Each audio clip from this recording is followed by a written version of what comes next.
Hi hello friends नमस्कार। आपण समस्त को मो चैनल रश्मि ओडिया फूड को पुणी थे वेलकम। आपण मैंने भावुवे आज कौन नुआ रेसिपी नहीं कि आसी राखी स्पेशल मो भाई मानक हेल्दी रेसिपी नहीं आसी जोड़ा कि आमर शेक आमे बनाना मिल्क शेक आमे प्रस्तुत करवा। ताहले चलतु डेरी न करी स्टार्ट करी नबा।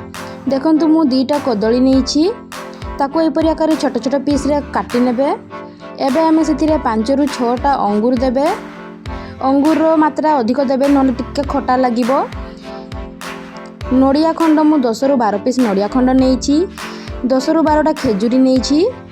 एबे एथिरे आमे जेतिकी मात्रा टिके बहळ किंबा टिके पतला करबा सेही हिसाब रे आमे एथिरे खीर ऐड करबा। एबे आमे एथिरे देखंतु मीठा अनुसार आपण माने चीनी भी नहीं पारंती किंबा गुड़ भी नहीं पारंती तो मु एथिरे चीनी ऐड करिछि। एबे आमे याको एबे ग्राइंडिंग करनबा।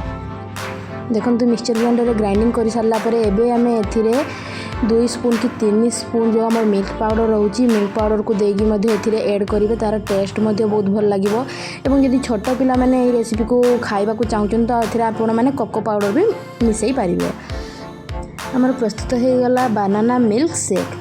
देह को भी हेल्दी खाइबा को भी बहुत भल लागिवो। ताहले चलंतु एबे आपण माने डेरी न करी राखी स्पेशल ए रेसिपी को प्रस्तुत करंतु एवं भाई मानन को राखी बांधिबा सहित ए रेसिपी को पियांतु। किपरि लागला लाइक्स कमेंट्स रे तो निश्चित जणैबे। एवं जो माने मो चैनल ले सब्सक्राइब करनंती से माने प्लीज सब्सक्राइब करनियंतु। एवं मो चैनल ले जाई कि आपण माने सुजीलो ढकला मध्ये देखि परिबे।